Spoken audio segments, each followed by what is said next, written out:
വേറിട്ട് നിൽക്കുന്ന ഒരു വ്യക്തിത്വമാണത്. എല്ലാവർക്കും ക്ഷയിക്കാക്കി കൊടുക്കാൻ വേണ്ടി നിങ്ങളുടെ സമീപത്തേക്ക് എത്തി.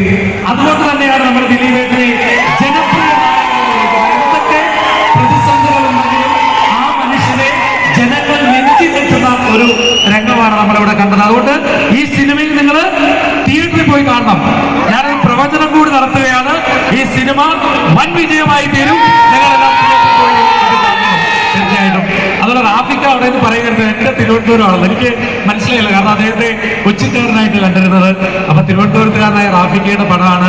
കോട്ടയം രമേശ് ചേട്ടനും എല്ലാവരും സിനിമ ഒരു വൻ വിജയമാക്കി മാറ്റും. Okay, thank you. Thank you so much. എല്ലാവിധ ആശംസകളും നേരുന്നു. ഇനി ഈ